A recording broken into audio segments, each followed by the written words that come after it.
반갑습니다. 수학사 개론을 맡은 광운대학교 교수 허민입니다. 수학은 아주 독특한 학문으로 생각되고 있습니다. 수학의 역사도 매우 독특한데 다른 학문과 달리 수천 년 전에 창조된 수학의 대부분은 오늘날에도 여전히 유효합니다. 2000년 이전의 사람들이 배운 수학과 그들이 푼 문제들을 아직도 우리는 배우고 풀고 있습니다.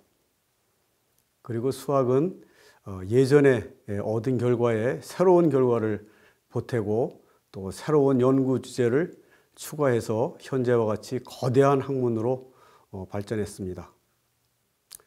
이렇게 수학은 본질적으로 누적되는 학문이라고 합니다. 이런 점에서 수학 교육에서 수학사의 중요성을 강조하는 사람이 많습니다. 프랑스의 수학자 앙리 뿌앙까레는 수학자의 과제는 학생들로 하여금 선조들이 걸었던 길을 다시 지나가게 만드는 것이다. 어떤 단계는 매우 빠르게 통과할 수 있지만 어떠한 단계도 빠뜨릴 수 없다. 이런 점에서 과학사는 틀림없이 우리의 안내자이다. 이런 말을 하고 있습니다.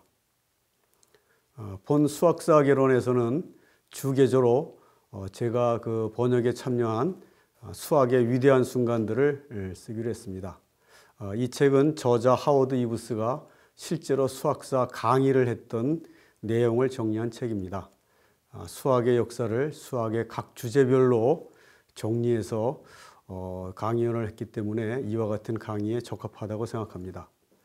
그리고 참고로 부교재로는 제가 번역한 수학의 역사 상하를 이용하도록 하겠습니다. 이 수학의 역사책은 전통적인 수학사 책입니다. 수학을 그 역사 시대의 흐름에 따라서 그 발전상을 제시한 그런 책입니다. 수학의 위대한 순간, 우리가 주교재로 쓰는 책보다는 그 내용이 좀 더 충실은 합니다. 그리고 이 수학사 개론은 많은 분들이 시청할 수 있도록 고등학교에서 배운 수학의 역사까지를 알아보겠습니다. 이번 시간에는 수 개념의 인식을 알아보겠습니다. 수학에서 수는 가장 중요한 소재 중에 하나이죠. 그래서 우리 사람들이, 옛날 사람들이 어떻게 수 개념을 인식했는지, 많고 적음을 구분하고 한 개와 두 개, 두 개와 세 개를 어떠한 방법으로 구분했는지를 이번 시간에 알아보도록 하겠습니다. 여기 옛날 호메로스 시대의 이야기가 나와 있습니다. 호메로스는 트로이 전쟁을 다룬 일리아드와 오디세이의 작가라고 우리가 잘 알고 있죠. 거기에 보면 오디세우스라고 하는 사람이 등장합니다. 율리시스라고도 말하는 이 사람은 그 트로이 전쟁에서 목마의 배 안에 군사를 숨기는 전략 등을 쓴 아주 지략이 뛰어난 그와 같은 장군이었던 것 같습니다. 이 오디세우스가 바로 트로이 전쟁 당시에 키클롭스란 땅을 지나가게 된 것 같은데 바로 그 땅에 살고 있던 폴리페모스와 마주치게 됩니다. 이 폴리페모스는 바로 그 키클롭스의 그 왕과 같은 그런 역할을 했던 사람인데 눈이 하나만 있던 거인이라고 합니다. 두 사람이 서로 맞붙게 됐고 이 오디세우스가 그 폴리페모스의 하나밖에 없는 눈을 찔러서 완전히 장님을 만들게 됐던 모양입니다.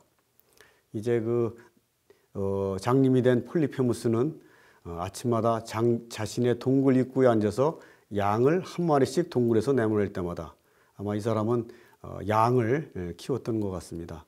그렇게 양을 한 마리씩 내보낼 때마다 조약돌을 한 개씩 집어들었다. 그러니까 나가는 그 양의 마리수를 조약돌을 이용해서 확인을 했던 것 같죠. 그리고 저녁이 되어 양이 돌아오면 양을 한 마리씩 동굴에 들여놓을 때마다 조약돌을 한 개씩 내려놓았다. 그는 이렇게 아침에 들었던 조약돌을 모두 내려놓는 방법으로 저녁에 양들이 모두 돌아왔다는 사실을 확인했다고 합니다. 우리 폴리페모스는 아마도 그 수를 세는 방법을 몰랐지 않았나 싶습니다. 하나, 둘, 셋, 넷 하는 세는 방법을 알았다면 조약돌을 아침에 들고 있다가 저녁에 내려놓는 수곤을 하지는 않았겠죠.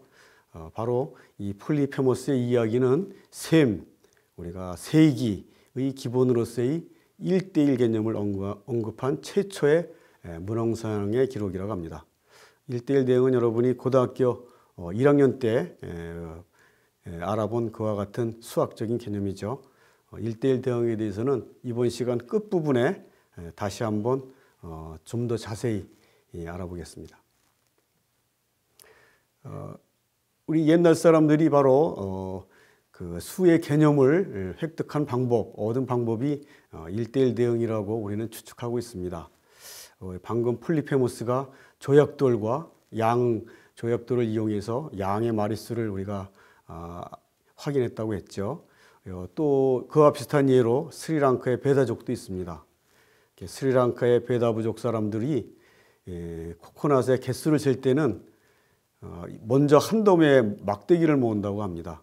그리고 코코넛에 막대기 하나씩을 할당을 해서 새로운 막대기를 추가할 때마다 그는 저것은 하나라고 말합니다. 그러나 그에게 몇 개의 코코넛이 있는지 물어보면 그는 단순히 막대기 더미를 가리키면서 저만큼만이라고 말한다고 합니다.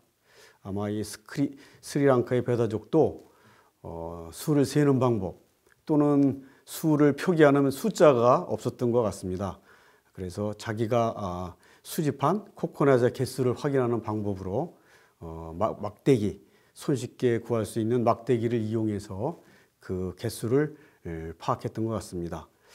이것이 바로 1대1 대응으로 그 인류가 수 개념을 획득한 방법을 보여주는 하나의 또 다른 예라고 하겠습니다. 이와 같은 예는 굉장히 많습니다. 우리 교과서 교재에도 있듯이 아메리카 원주민이 죽인 적의 수를 그 머리가죽으로 파악했다 이런 얘기도 있죠. 사실 뭐 사람의 머리가죽을 벗긴다는 일이 참 끔찍한 일인데 이건 뭐 아메리카 원주민이 먼저 한 것은 아니고 사실은 스페인 사람이 먼저 했다고 합니다. 그리고 여기 킬리만자로 마사이족의 미혼 여성은 자신의 나이를 노스의 목걸이를 이용해서 파악하는 모양이죠. 나이가 한 살 들 때마다 노스의 목걸이를 목에 걸어서 자기 나이를 확인시켜주고 있다고 합니다. 1대1 대응을 이용해서 수 개념을 아주 체계적으로 파악하고 그것을 오랫동안 그 뒤에 영구적으로 기록시킨 아주 영리한 방법이 그 남미 잉카 제국 사람들이 썼던 키프라고 하는 것이 있습니다. 키프는 바로 매듭인데요. 이 매듭에다가 어떤 세고자 하는 대상 한 개가 있으면 매듭 하나를 짓고 두 개가 있으면 두 개, 세 개가 있으면 세 개, 이와 같이 9개까지 그 숫자를 파악합니다. 게다가 이것이 10개가 넘었으면 이제 10개는 이 매듭의 위쪽 부분에 하나를 매듭을 지어서 10개, 2개 하면 20개 이런 식으로 합니다. 그래서 우리가 현재 쓰고 있는 십진법 체계와 똑같은 방법으로 자기가 세고자 하는, 기록하고자 하는 물건의 개수를 이렇게 제시했다고 합니다. 우리가 이 잉카 사람들이 결승 문자를 썼다 그러는데 그 결승이 바로 매듭이고 이 키프를 말합니다. 지금 보고 있는 이 사진은 바로 아까 만든 그 매듭을 지은 줄을 여러 개 묶어 놓은 것입니다. 각 줄은 그것이 지칭하는 대상을 나타내고 있겠죠. 그리고 이와 같은 매듭진 줄을 전문적으로 관리하는 공무원도 있었다고 합니다. 키프 관리자라고 여기 써 있는데 요즘으로 치면 아마 통계청 직원쯤 될 것으로 생각합니다. 그동안은 1대1 대응을 이용해서 얻은 수 개념을 조약돌이나 나뭇가지 또는 매듭을 이용해서 셈을 했는데 그런 별도의 도구를 사용하지 않고 바로 우리의 몸을 이용해서 그 수를 나타내는 방법이 있다고 합니다. 예전 원시인들이 사용했던 방법 중에 하나로 1대1 대응을 이용해서 머리, 눈, 귀, 팔 등 신체 여러 부분으로 수를 나타내는 방법이라고 합니다. 이와 같이 수를 나타낼 때는 숫자도 필요 없고 수 이름도 별도로 필요 없습니다. 여기 뉴기니의 부길라기 부족은 오른쪽 집게 손가락으로 다음 부위를 하나씩 접촉하는 방법으로 그 수를 표현했다고 합니다. 그러니까 왼쪽 새끼손가락 하나, 왼쪽 약손가락을 집으면 둘, 가운데 손가락을 집으면 셋, 넷, 다섯, 여섯, 일곱, 여덟, 아홉, 열 이런 식으로 그 그 짚는 부위를 이용해서 바로 10가지의 수를 표현했다고 합니다.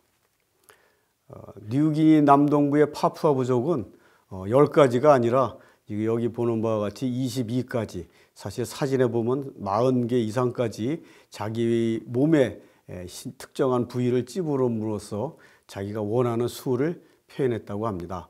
여기서는 오른쪽 새끼손가락부터 1, 2, 3, 4, 5, 6, 7, 8, 9, 10, 11, 12, 13, 14 온통 자기 몸 모든 부위를 다 찍으면서 41가지 이렇게 수를 표현했습니다.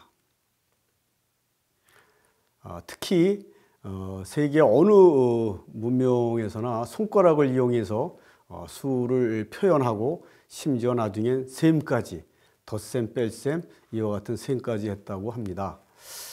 시간이 지나면서 이 손가락 셈은 상거래에 나타나는 가장 큰 수까지 포함하도록 확대되었다고 하는데요. 여러분이 잘 알고 있듯이 농수산물 중개인들, 경매인들 보면 손을 통해서 자기의 가격을 표시하고 있는 것을 알고 있을 것입니다. 중세에 이르러 국제적으로 통용되기까지도 했다고 합니다. 여기는 15세기에 그 파촐리라고 하는 사람이 쓴 책에 보면 바로 손가락을 이용해서, 손을 이용해서 수를 표현하는 방법이 나옵니다. 왼손을 이용해서 1, 2, 3, 4, 5, 6, 7, 8, 9까지, 그리고 10, 20 해서 90까지, 오른손으로는 100, 200 해서 900까지, 또 1000, 2000 해서 9000까지. 이렇게 두 손을 이용하면 10,000가지의 모든 자연수를 표현할 수 있다고 합니다. 그리고 아까도 말씀드렸듯이 이거를 이용해서 덧셈, 뺄셈 등을 하는 방법이 있다고 합니다. 우리나라 사람 중에 지산법이라는 것을 개발을 해서 외국까지 널리 퍼뜨린 사람도 있습니다. 우리가 요즘 쓰는 컴퓨터를 디지털 컴퓨터라고 하죠. 우리 이제 기술형 컴퓨터라고 하고 중국 사람들은 숫자 컴퓨터라고 합니다. 디지털을 사실은 그게 숫자를 뜻합니다. 근데 디지털은 또 손가락이란 뜻이 있죠.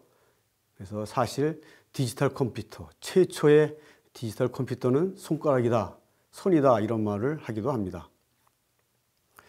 아까 우리가 1:1 대응을 통해서 우리 옛날 사람들이 수 개념을 획득했다고 그랬는데 이 1:1 대응은 현대에 이르러 19세기에 이르러 칸토가 아주 유용하게 사용을 했습니다. 1:1 대응은 고등학교에서 배운 대로 아주 그 특별한 함수를 뜻하죠. 오른쪽 왼쪽에 있는 그림을 보면 x에서 y의 함수인데 이 x에 있는 각 원소들, 저는 밑감이란 말을 쓰고 싶은데 각 밑감이 y 공역이라고 하죠. 공역에 있는 각 밑감의 원소와 하나씩 대응하고 있습니다. 지금 이 경우에는 b 원소는 정역에 있는 x에 있는 원소와 대응하고 있지 않죠. 반면에 g에 있는 함수 g는 정역에 있는 모든 밑감이 y에 있는 원소와 다 대응을 하고 있는데 1과 3은 똑같은 원소에 대응하고 있습니다. 고등학교에서 배운 대로 이런 것은 1:1 함수가 아닙니다. 반면에 마지막에 있는 함수 h는 1, 2, 3이 서로 다른 원소와 대응하고 있습니다. 바로 이와 같은 함수를 1:1 대응이라고 합니다. 제가 여기서 함수 옆에 주의한 표현을 썼는데 함수라고 하는 표현이 우리 수학용어로서 적절한지 저는 상당히 의심을 갖고 있습니다. 지금 방금도 얘기했지만 함수는 특별한 대응 관계를 뜻하죠. 근데 그것이 왜 수가 붙었는지 그것을 질문하는 학생들도 있다고 합니다. 함수는 아무래도 펑션, 영어의 펑션을 번역한 것으로 보입니다. 펑션은 라이프니츠, 17세기의 수학자, 우리가 나중에 미분적 분학의 발견자로 알아볼 그 라이프니츠입니다. 라이프니츠가 처음 이 펑션을 사용했는데 같은 뜻의 라틴말로 곡선에 있는 접과 관련된 기하학적 대상, 이를테면 접선, 접선형, 법선 등을 가리키는 용어로 도입되었다고 합니다. 이 펑션은 그 뒤에 뜻이 바뀌어서 특히 이제 19세기에 오면 현재 우리가 배운 이런 대응 개념으로 함수를 정의하게 되었습니다. 그래서 함수가 원래 처음에 의도했던 것과 다른 방향으로 그 개념이 바뀌어서 그 용어가 그렇게 적절해 보이지 않은 점이 많습니다. 여러분이 고등학교에서도 사실 함수로 표현하지 않는 경우가 있습니다.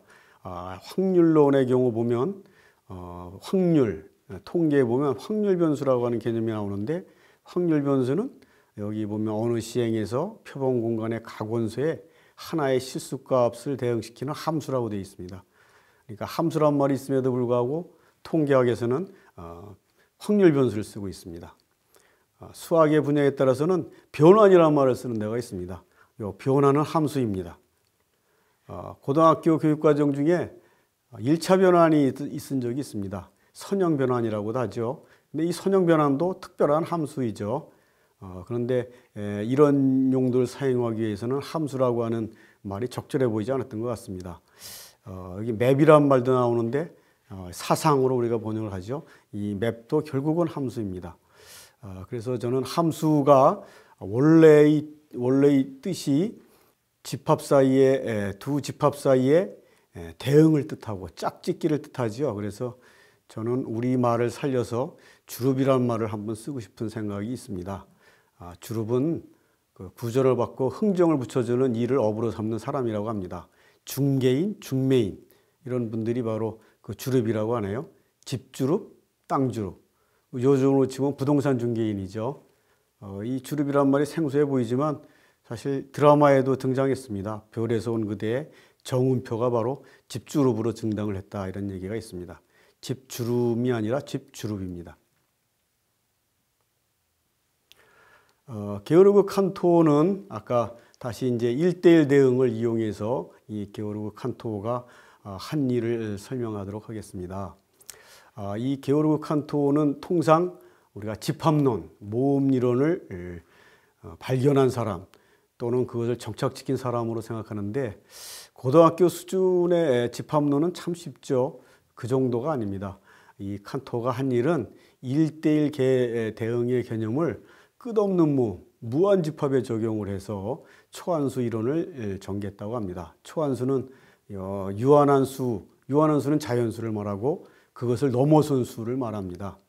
우리는 통상 이 끝없는 모음 무한집합을 팔자를 누워놓은 이와 같은 꼴로다가 표현을 하죠. 무한대, 끝없이 큼으로 표현을 하는데, 사실 그 끝없는 모음 사이에도 크기 관계를 정할 수 있다는 것을 우리 칸토가 알아내게 됩니다. 바로 1대1 대응 개념을 이용한 것이죠.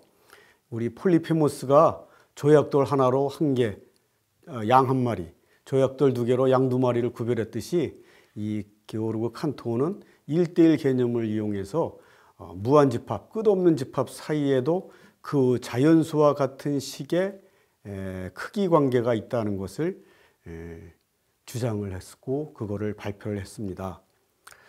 사실 이 끝없는 모음 무한집합은 수학에서 상당히 큰 골칫거리였습니다. 그 유클리드의 경우 공리에 보면 전체는 그 부분보다 크다, 이런 말이 있습니다. 너무 당연한 말이죠. 근데 끝없는 모음의 경우에는 그 참좋은 모음이 진부분 집합이 원래의 집합과 1대1 대응이 될 수가 있습니다. 칸토보다도 거의 300여 년 전에 갈릴레오는 임의의 두 선분 사이에 1대1 대응이 있다는 것을 밝혔습니다. 여기에 긴 선분이 있고 그것의 일부인 짧은 선분이 있다고 생각하면 이 선분의 끝점끼리 연결해서 한 점에 모을 수 있겠죠. 그러면 긴 선분에 두 개의 서로 다른 점이 있으면 그거에 대응되는 이 짧은 선분의 점들이 있습니다. 당연히 짧은 선분에 있는 점에 대응하는 긴 선분의 점이 있겠죠. 결코 긴 선분에 짧은 선분에 있는 점보다 더 많은 점이 있다고 주장할 수 없는 상황이 되었습니다. 그리고 요 밑에 보면 자연수 전체의 모음을 한번 생각해 보겠습니다. 1, 2, 3, 4에서 쭉 있죠. 근데 여기에 제곱수, 자연수의 제곱이 되는 수들의 모임입니다. 1의 제곱 1, 2의 제곱 4, 3의 제곱 9, 이와 같이 그 제곱수들의 모임을 생각하면 이들 사이에 1대1 대응을 우리가 만들 수가 있습니다. 자연수의 개수만큼 제곱수도 있죠. 그래서 틀림없이 이 제곱수 전체의 모음은 자연수 전체의 모음의 참쪽 모음, 진부분 집합임에도 불구하고 그 원소의 개수가 더 적다, 이런 말을 할 수 없는 상황입니다. 물론 이 두 집합이 무한집합이기 때문에 개수를 우리가 쓸 수는 없습니다. 그래서 별도의 또 무한집합의 크기를 정하는 방법을 쓰긴 합니다. 그래서 이 갈릴레오는 이와 같은 무한집합, 끝없는 모음의 이런 특이한 성질을 알아내고는 무한집합, 끝없는 모음에 대한 연구를 포기했습니다. 그 뒤에 많은 수학자도 무한집합, 끝없는 모음의 연구를 포기를 했는데 우리 칸토가 19세기 말에 대해서 그 무한집합에 대한 연구를 과감하게 시작한 것이죠. 유클리드의 공리, 전체는 그 부모보다 크다는 이 공리를 깨고 이와 같은 유한집합, 유클리드의 공리는 유한집합, 끝나는 모음에서나 성립하는 것이지 끝없는 모음에서는 성립하지 않는다는 새로운 공리를 또는 새로운 정의를 내리고 이와 같은 연구를 하게 됐습니다. 그 무한집합 끝없는 모음의 특이한 성격을 보여주는 아주 재미있는 예가 힐베르트 호텔입니다. 힐베르트 호텔은 수학자들의 머릿속에서 나온 호텔인데요. 여기는 호텔의 방의 개수가 끝없이 많이 있습니다. 자연수 1, 2, 3, 4를 따라서 모든 자연수에 대응하는 방들이 다 있습니다.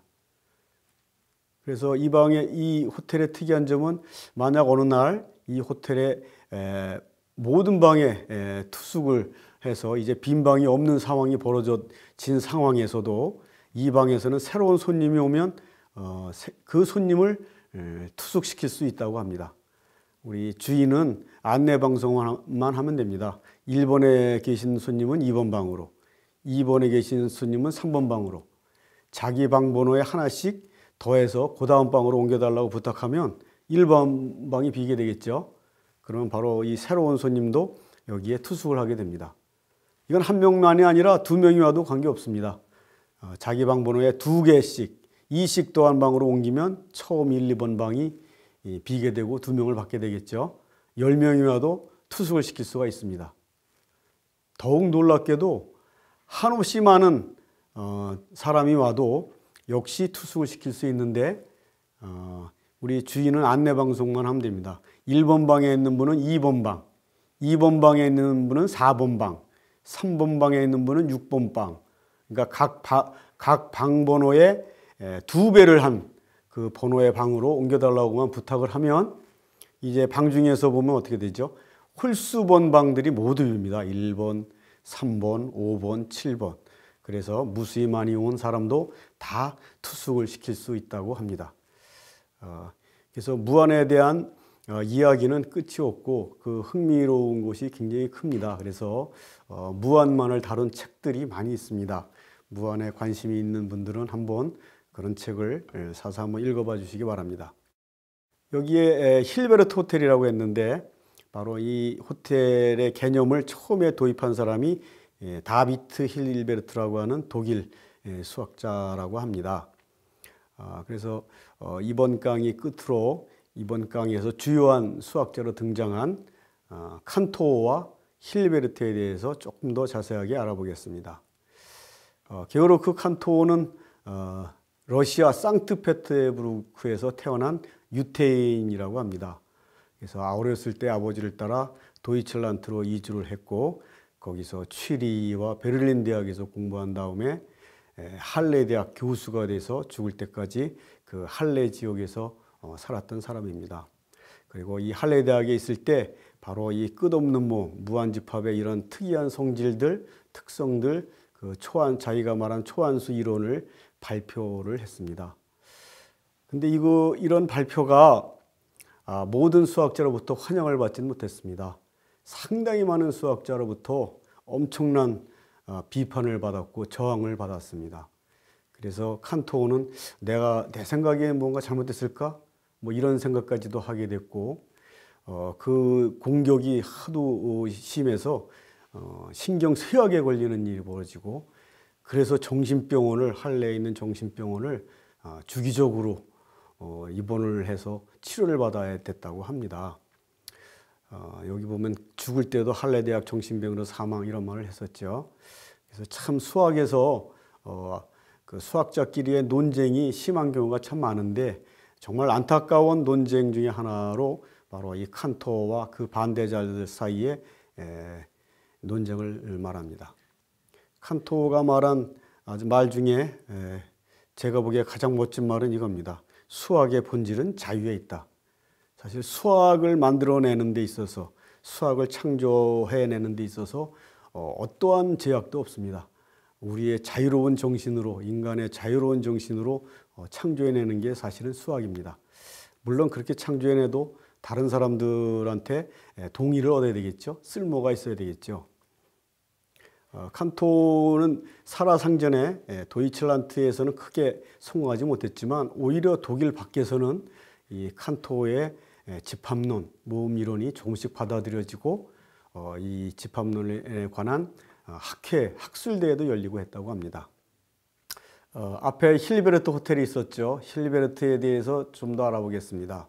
힐베르트는 퀘니스베르크에서 태어나서 그 퀘니스베르크의 대학에서 공부를 했다고 합니다. 근데 아마 지금 퀘니스베르크를 여러분이 아마 지도상에서 찾아볼 수가 없을 겁니다. 퀘니스베르크는 지금 러시아 땅이 되어 있는 바로 칼리닝그라드입니다. 옛날 도이칠란트 제국일 경우 제국에서 가장 큰 비중을 차지했던 프로이센이 있었는데 그 프로이센의 수도가 처음 수도가 퀘니스베르크였고 나중엔 베를린이 됐다고 합니다. 바로 이 퀘니스베르크, 그리고 수학에서는 또 이 퀘니스베르크는 꼭 성지와 같기도 한데 그 이유는 바로 퀘니스베르크의 다리 문제 때문에 그렇습니다. 이 퀘니스베르크에 흐르는 프레겔 강이 있는데 그 프레겔 사이에 섬도 있고 그래서 이 섬과 육지를 연결하는 7개의 다리가 있다고 합니다. 이 퀘니스베르크 사람들은 이 다리를 건너면서 산책을 했는데 각 다리를 2번은 지나지 않으면서 7개의 다리를 모두 지나는 방법이 있을까? 이것을 연구했다고 합니다. 근데 누구도 그 문제를 풀 수 없게 됐다고 하지요. 이와 같은 문제가 이제 18세기에 오일러라고 하는 수학자 귀에도 들어간 것 같습니다. 오일러는 이 문제를 수학자답게 해결했습니다. 주어진 문제를 아주 단순하게 요 섬을 하나의 점으로 표시하고 우리가 이 위쪽의 육지도 지나간다는 곳으로 생각한다면 하나의 점으로 생각하면 되겠죠.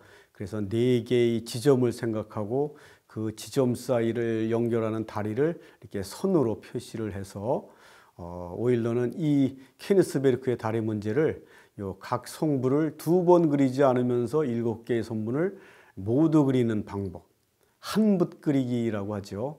예전에 중학교 1학년 교과서에 나왔던 그와 같은 주제입니다. 그래서 이와 같이 문제를 단순화시켜서 이 문제를 해결을 했다고 합니다. 근데 물론 해결한 방법은 아주 수학자답습니다. 그와 같이 한붓 그리기가 불가능하다. 7개의 다리를 한 다리를 2번 지나지 않으면서 모두 지나는 방법은 없다. 이렇게 불가능하다고 증명을 했다고 합니다. 오일러의 이 퀘니스베르크 다리 문제 해결 방법은 우리 수학에서 그래프 이론이라고 하는 분야를 탄생시킨 바로 그와 같은 연구 결과였습니다. 그래서 수학자에겐 퀘니스베르크가 아주 유명한데 지금은 지도상에서는 찾아볼 수 없습니다. 힐베르트는 이 퀘니스베르크에서 공부를 하고 나중에 괴팅겐 대학 교수가 됐습니다. 당시 괴팅겐 대학은 도이칠란트에서 베를린 대학과 함께 수학과에서 쌍대, 양대 산맥을 이루던 그와 같은 대학이었고 미국 사람들이 당시는 독일로 도이칠란트로 유학을 갔는데 잘 유학을 갔다 그러면 이 괴팅겐 대학으로 가는 거였다고 합니다. 바로 그곳에서 힐베르트는 엄청난 연구 결과를 내면서 세계의 지도적인 수학자의 역할을 하고 있었습니다. 이 힐베르트는 칸토가 그 집합론, 모음 이론을 발표하고 많은 사람으로부터 비판을 받을 때 그 칸토의 집합이론을 옹호했던 것 같은 사람 중에 하나입니다. 어느 누구도 칸토가 우리를 위해 만들어준 이 낙원으로부터 우리를 내쫓지 못할 것이다. 이런 말을 했다고 합니다. 사실 요즘 대학 수학과의 전공 서적에 보면 1장은 항상 모음 이론으로 출발을 합니다. 그만큼 모음 이론은 수학의 모든 분야의 기초로서 지금 활용되고 있습니다. 이번 시간에는 1대1 대응 개념을 통해서 우리 옛날 사람들이 수 개념을 획득했고, 그와 같은 1대1 대응 개념은 19세기 말에 이르러서 현대 수학에서 그 집합론, 모음 이론을 정립시키는 데 크게 기여한 개념이라는 것을 알아봤습니다.